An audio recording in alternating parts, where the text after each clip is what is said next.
looks like. Steven's like, you gotta hear those sounds. Is that gonna be Exactly. like my job? Steven's like, that's my play. Zane is getting set up right now. You can see a screen, and you can see your face too, Zane. By the way. Zane, give him that humble wink. But I don't know how to do the humble wink. So they're setting up to do easy. So good and wink. This is level 1 right now. So what you'll see is basically the starter experience for orbital supply defense. So yeah, this will be the easy one, the starter one. And they're just getting all set up, getting their dinos ready. And these are some of the tips that we do plan to do, right? So like one of the things that we recommend, or at least it's worked for us, maybe you guys will figure out a better way for it, is that it's sort of evolved naturally to a TwitchCon, is that people will put their dinos around the actual supply cache itself.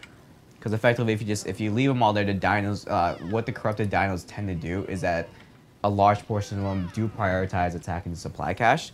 So if you leave your dinos there, your extra dinos, it's good that they'll start just passively attacking them in the process, as well as knowing where a lot of the action tends to converge. The other thing of note is that when one of these supply caches start, a shield comes out of it. And what you want to do is that you want to set people around like these lanes that Cedric mentioned earlier, right? Or just sort of spread out your resources, right? We'll have people building defenses, or they'll set up dinos near supply cache, and we'll have other people running out there with their own dinos, and just start attacking the oncoming horde. So, you guys ready to start it? I think yeah. You ready to start it? I think so. We'll get this crate called in. All right, yeah. Man, just nobody respects. All right, we're getting started. We'll try to give you kind of a play-by-play, or. Did you know I used to be a shoutcaster years ago? Yeah, I know. Okay. Yeah. Shut up. And nobody cares. I think they're going to beat it too. Let's hopefully we can get a win on the first one at least. Yeah. Can you see it on the screen? Like. Oh yeah, they have him. Yeah, yeah.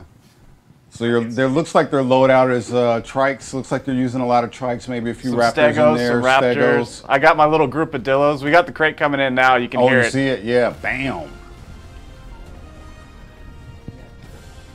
And then our classic ARC music. Classic ARC music. Yeah. Gotta love it. It's about the premiere experience. Going into battle. So what's happening right now is it hasn't initiated yet. So before, it gives you a little bit of time to set up. You'll know it started once you see the shield go out, and you'll get a kind of message on your screen letting you know it's kicked off. So right now you really have time to kind of prep yourself, get ready for the things that are coming, maybe get people in their lanes, kill some of the dinos that are around if you want to make sure that they're not, you know, interfering with things. This is kind of your moment to get ready for the impending doom.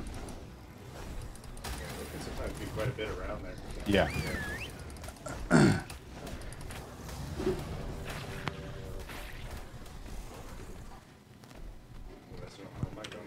Oh.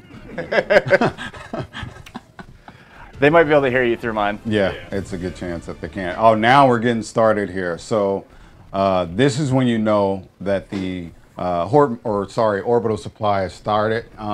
Different colors for different shields. Blue is going to be easy, yellow is medium, red is hard, and lavender or purple, not lavender, but purple is legendary. We're at 24K. That's a big thing to say. 24K. That is impressive. We're 1K away from... 1K away from the weird flex. Yeah, wait, who said 25K? We have 0.5x. We'll go up another 0.5x once we hit 25K. So that's exciting. But yeah, they're getting set up now. Dino should be starting to come in soon. I caught one dillo. He's already caught a dillo coming in. Usually the first wave of this is going to be pretty light in comparison to what the other waves will be like. So this gives you time to confirm if you actually want to do this or not.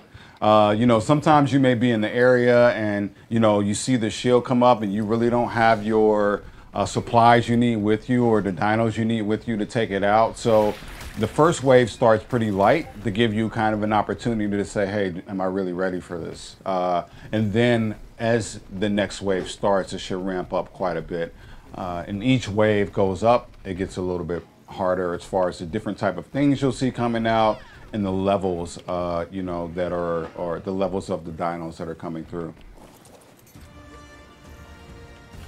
Would you say that's a pretty good way to gauge whether or not you're ready for it? Is if you have trouble with that first wave, maybe it's Yeah, time to back yeah, out. yeah. If you have trouble with the first wave, then you're probably not ready, to be honest, because that's meant to be kind of a light wave and kind of a prep wave. So, yeah, Zane is going to work here. I killed Marco. he's killing his own team. Team kill. He wanted it. Right now, he's taking out some Delos. They have some on attack here. Zane is going back to check to make sure that nothing's gotten through. You know you're pretty good because the shield is still up. And if the shield is still up, you know that there shouldn't be anything at the actual crate. Oh, man. He's going after me. We're having some problems here. A little hungry. Oops. That was Oh, my man. demo. Got him. Good. Oh, something got him. Yep. It's all I'm gonna right. hide behind the Oh, the man. shield. Marco. Wait, Marco's supposed to be good. Like, what is it? We can't lose on easy. They're a little mixed in.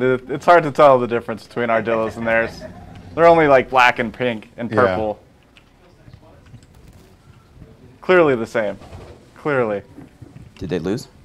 Not yet. Not yet. Oh, Thank you no, for the we're- answer. The They'll be confident answer good. of like, oh yeah, they're dead. They'll be good.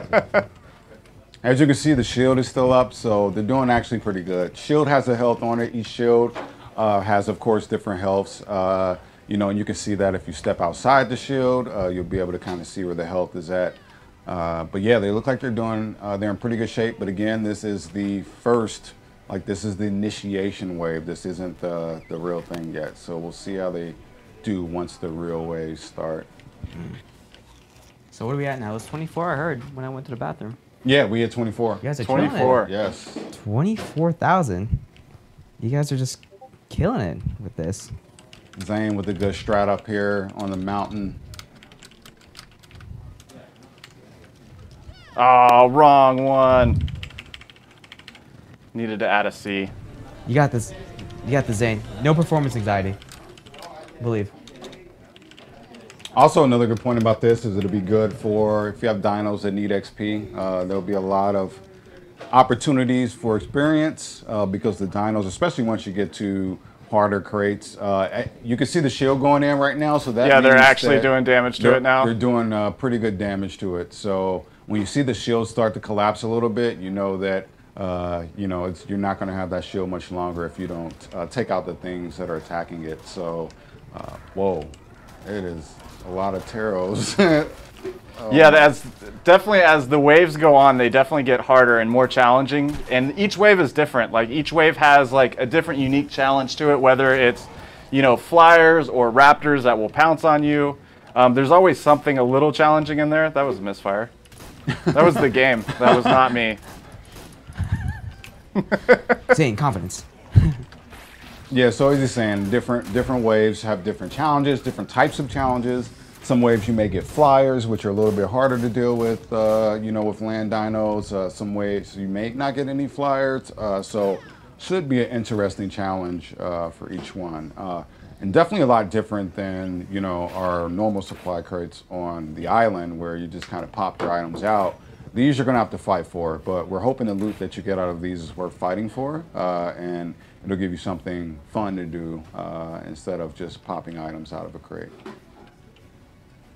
Yeah, it's definitely a lot more fun than just going through a cave, clearing the cave, and then picking up the crate, seeing what you got. Like this one you have to work a lot more for. You got to build up, you got to have your dinos ready, you got to have dinos that are capable of handling what is going to come through that horde mode, depending on the difficulty. And you got to have the right gear too.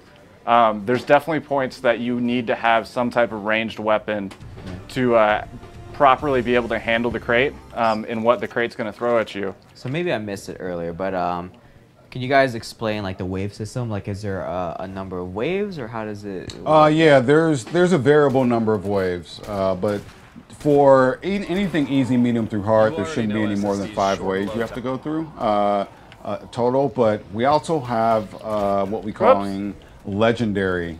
So legendary, you go until you cannot go anymore. It is unlimited amount of waves. Basically, you tap out when you're ready to tap out. But those are going to have your highest level of prizes and rewards.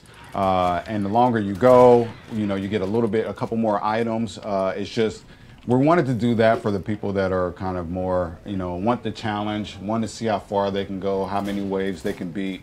But it's incredibly difficult. And you can see some things got through to the crate here. Yep, now they're pushing up to our crate. Our shield's gone. Our dinos, there are dinos that will just ignore everything around them and go straight for the crate. And then there's dinos that will offset and actually just attack whatever they find the first, you know, tamed creature or player.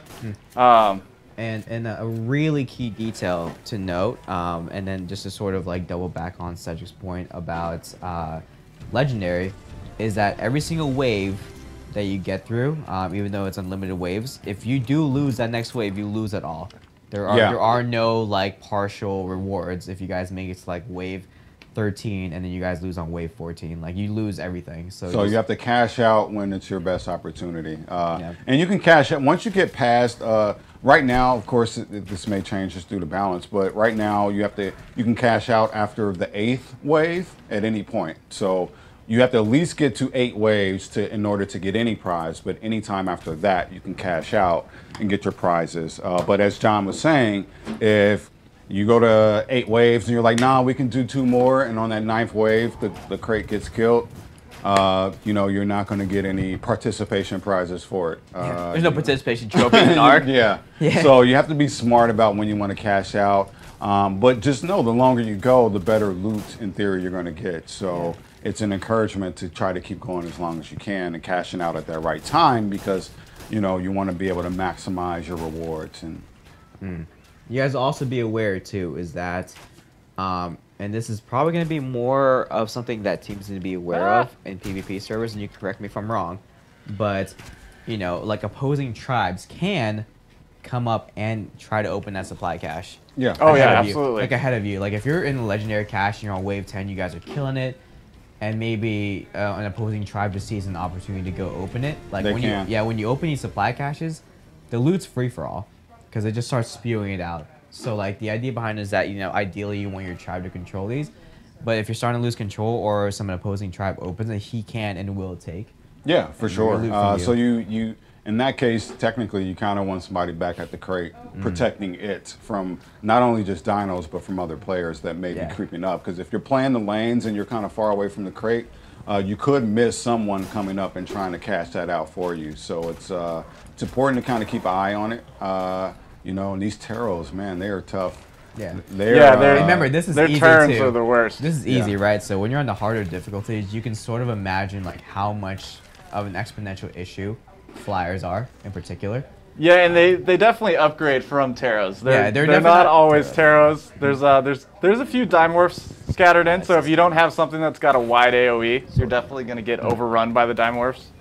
And then there's some Wyverns. Yeah, some other surprises. We have.